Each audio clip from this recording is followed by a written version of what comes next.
இந்த எபிசோடில் எதை பற்றி பார்க்க போகிறோன்னா, ராஜாவும் ராணியும் ஷோர் ரூமில் 3,00,000 ரூபா பணம் கேட்டதுனால மனோஜ் தர முடியாதுன்றாரு. இல்லை சார், நான் அக்கா கிட்ட ஒரு 5 நிமிஷம் பேசுகிறேன், அக்கா ஆட்டோமேட்டிக்காக பணம் தருவாங்க அப்படின்றாங்க. அப்படியா, என்ன ரோகிணி லூசு மாதிரி வளர்றா அப்படின்றாங்க.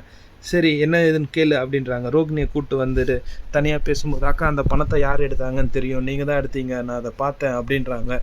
ரோகிணிக்கு ஷாக் ஆகிடுது. என்ன லூஸ் மாதிரி வர்ற, என் கடையிலேருந்து என் பணத்தை நானே ஏன் திருட போகிறீங்கன்னு. இப்படிலாம் சொன்னால் நீங்கள் கேட்க மாட்டீங்கக்கா, என்கிட்ட ஆதாரம் இருக்குன்னு சொல்லி அவங்க ஃபோனில் காட்டுறாங்க. ரோகிணி அந்த பணத்தை எடுக்கிறத அவங்க ரெக்கார்ட் பண்ணி வச்சுருக்காங்க. ரோகிணிக்கு ஒரே பதட்டமாகிடுது. ஃபோனை பிடிங்கி டெலீட் பண்ணலான்னு பார்க்குறாங்க. அக்கா இதெல்லாம் நம்மக்கிட்ட ஆகாதுக்கா, நாங்கள் திருடாமலே எங்கள் மேலே பழிய போட்டிங்களே, இதுக்கெலாம் நீங்கள் 3,00,000 ரூபா கொடுத்தாதான் இதை நான் யார்கிட்டையும் சொல்லாமல் இங்கேருந்து போயிடுவேன், இல்லைனா இதை மனோஜ் அண்ணா கிட்ட காமிச்சு உங்களை மாட்டி கொடுத்துருவேன் அப்படின்றாங்க. ஒரே பதட்டமாயிடு. சரி நான் மனோஜிட்ட பேசி வாங்கி தரேன் அப்படின்ட்டு மனோஜிக்கிட்ட போயிட்டு ரோகிணி, மனோஜ் அவங்க கேட்குற பணத்தை கொடுத்துடலாம் மனோஜ், இல்லைனா போலீஸ் கம்ப்ளைண்ட் கொடுத்து உங்களை உள்ள தள்ளிடுவேன்றாங்க, நீங்கள் அவங்ககிட்ட தப்பாக நடந்துப்பன்ட்டு, அதனால் நமக்கு எதுக்கு வம்பு, நம்ம கொடுத்துடலாம், நான் எங்கே போகிறது மனு இவ்வளோ பணத்துக்கு அப்படின்னு ரோகிணிக்கிட்ட கேட்குறாரு.